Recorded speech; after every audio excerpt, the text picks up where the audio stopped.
All right. Well, we will get started in 3, 2, 1. I'm Lori Lizarraga, and this is Speaker Sessions with Space Horizons. Today, we get the honor of meeting Monique Leclair. Monique is Native American, a full-time nurse who is also in school to become a nurse practitioner, a mother, a model, and a successful actor. She is truly putting all of our juggling skills to shame. Don't know how she does it all, but we're going to learn a little bit about that today. Thanks so much for making time for this, Monique. Thank you for having me. I'm very excited.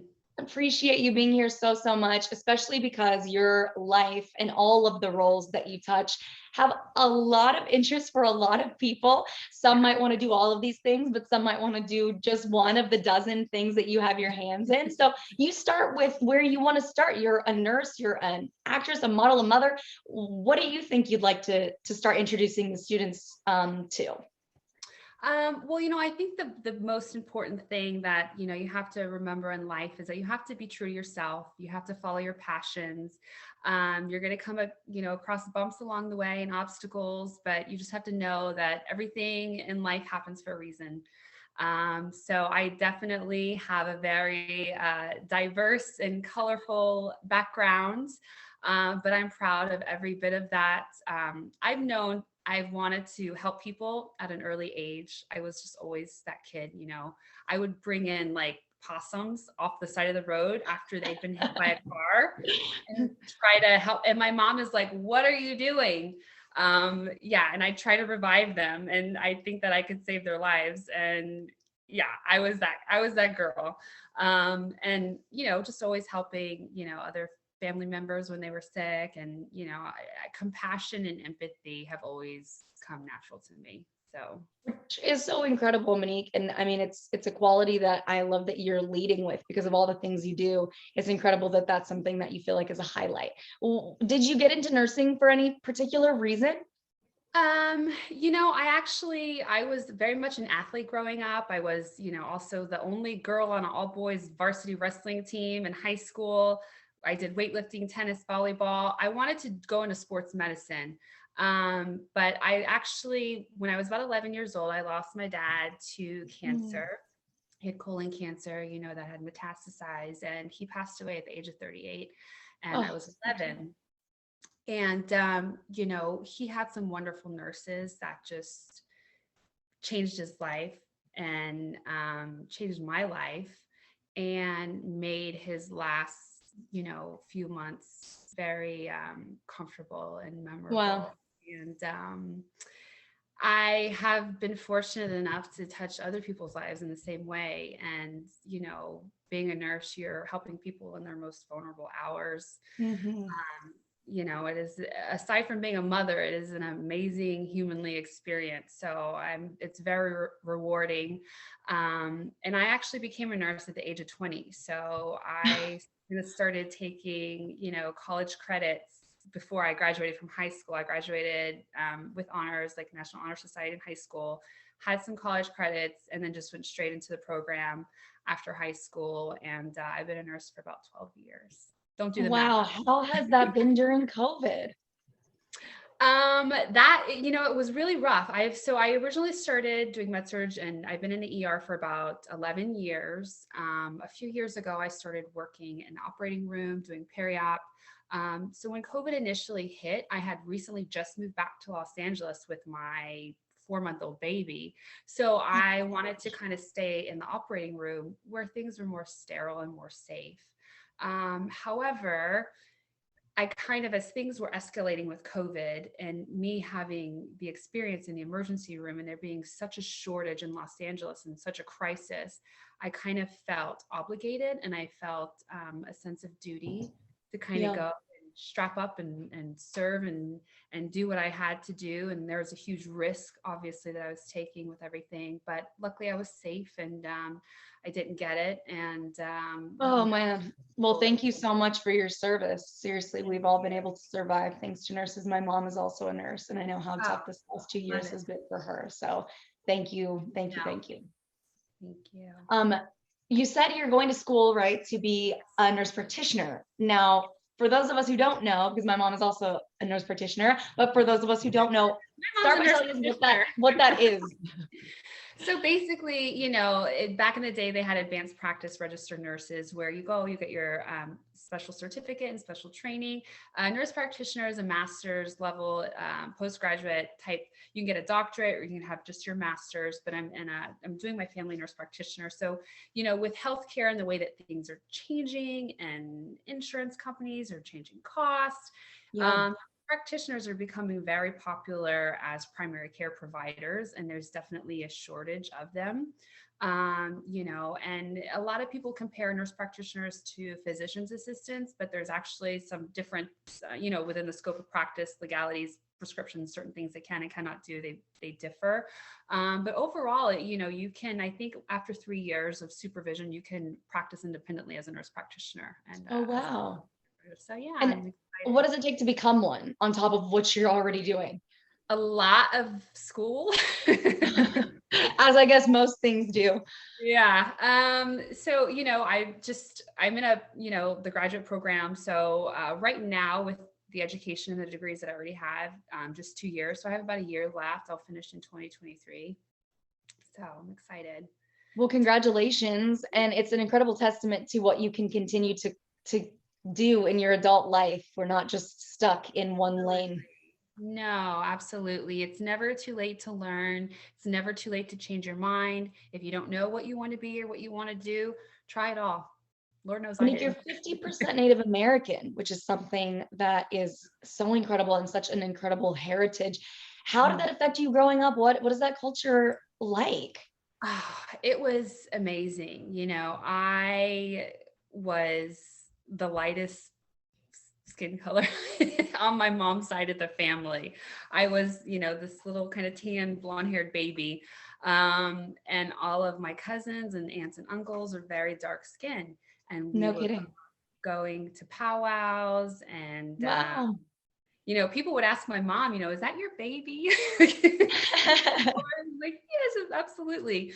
My dad is, European. So that's kind of where the mix comes in. And, my hair kind of darkened at age like 13. But so it was amazing because I grew up in the South. I grew up in the Everglades, just, I grew up, I come from a long line of very, very strong women.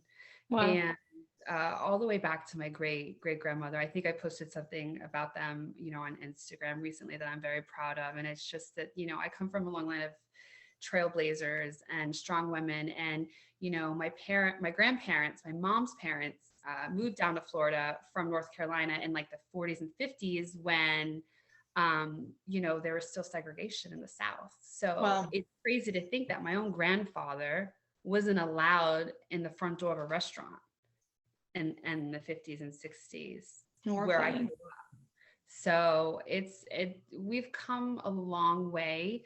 And I think there's still a lot of work that needs to be done. There's a lot of reparations. And I think there's a lot that, history is kind of rewriting itself. Hmm.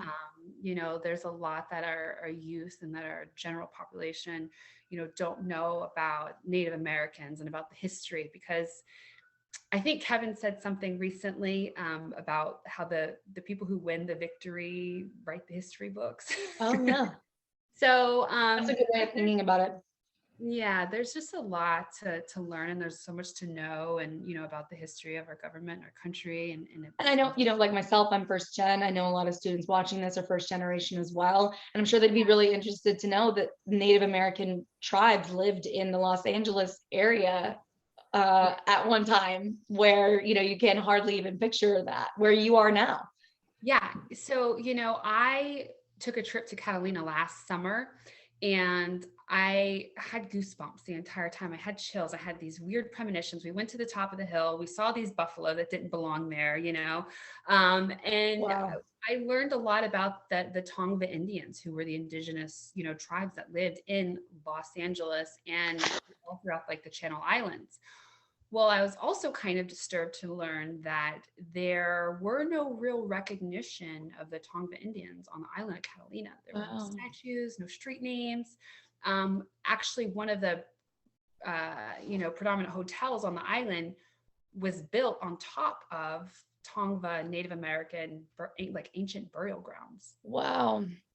Yeah. So it was, it was bittersweet to be Mhm. there. But I started doing some digging and I learned that the Tongva Indians were eradicated from the islands, sent to Los Angeles, sent to missionaries, where a lot of the children and a lot of the Native Americans, became undocumented and they just disappeared. There, Los Angeles is a huge area. We have the post tar pits. There were tons of tribes living here. However, this is the only area in the part of the country that doesn't have a federally recognized tribe or Wow. reservation. It also happens to be one of the areas with the highest real estate, tax. That's So a good connection, Monique. I'm continuing to do research. I, have written letters to Congress and Senate about certain things, that I'm passionate about. Relisting wolves right now back on the endangered species list is another big thing that I'm passionate about. They're just sacred, beautiful animals that need to be protected. Their numbers are dwindling, and so I That's hope. incredible to hear about how passionate you are about so many things, and such a good inspiration for kids who, feel their passions taking them in different directions. Because it's good to remember that you really can do Yes. a lot of things. You can. You don't have to stick to one thing. My mom would always tell me you have to put don't put all your eggs in one basket, because you never know, if you have multiple doors cracked, you never know what's going to be behind the next door. Gosh, So it's it's good to so keep so your true. options open and, try a little bit of everything. You don't want to be older in life and have regret or wish that you would have done something, although it's never too late. So I think it's important to go after what you're passionate about while you can. 100%. And now we've got to talk about your career in entertainment, because I know the kids are hearing you talk about being a nurse, going back to school, you know, your heritage. But on top of that, there is also this whole other side of your career, which is incredible to think about you accomplishing all of this. But it's also a really good example of following your dreams while also establishing a realistic and really stable backup plan. So For talk to us about that. So it's, a lot of people don't realize that I kind of started modeling as an infant. My mom had me in pageants, and I had an agent. I was modeling for Sears, which was partnered, I think, with Montgomery Wards back then, in the early 90s. So I started modeling at a very early age. Um, I started doing theater in elementary school. My very first play was The Taming of the Shrew. And it was a very bittersweet day, because I was the last person to be picked for a part. I was 9 years old and I was on the verge of tears, but I also ended up getting the lead role. And that role's kind of stuck with me throughout my life. But That's the best. I love theater, and I came out to LA in 2013, and it was hard for me. A lot of, friends and a lot of people were saying, you have to get SAG, you have to go do background work all day, you need to get vouchers, you have to do commercials. And I'm like, I really love theater. I love being in the moment. I love doing theater. So I worked with a small theater, and the money that actors would take home were very minimal. And Yeah. the guy who ran the theater, wasn't making a big profit. I mean, he was doing this purely on passion and fumes. And I was working as a nurse. So I said, you know what? I'm going to bring everybody that I know. I'm going to come work at your theater, and I'm not going to take a dime. So Wow. I worked at this theater for almost 2 years. I never took home any profit. I did everything for free, and let him Out keep. of love of the theater. Yeah. That's So incredible. yeah, so I just enjoyed it that much, and I had a backup job. I didn't really need the Yeah, money. that's so great. I came out to LA with a career so that I could pay for headshots, pay for outfits, pay for travel, pay for acting classes. I Yeah. studied at Scott Sedita Acting Studios for about 4 years, and acting classes are not cheap. So, it was nice to have nursing kind of as a backup gig to, have the funds and, be able to live where I wanted to live, and do all the things that I needed to do to support my career in acting and in modeling. So That's such a smart way of looking at it. I think, a lot of us think about moving to Hollywood, right? And achieving our goals, but not really giving yourself a realistic path to do that if you don't make it big, because there just isn't a ton of money to start. This is one way that you sort of gave yourself the capability of staying in that arm of what you love, while also, not relying on it necessarily for your full income, which can be a really hard thing to be able to get right off the bat when you're trying to make a career. Definitely, definitely. And it's a lot to juggle, and it's a lot of, when you're starting out as an actor, you're doing a lot of free work. You're trying to get experience, you're trying to get your name out there, Totally. and you have to really, be passionate about something to do it for free. Tell us finally, Monique, about the biggest role of all. I imagine you're a single mom.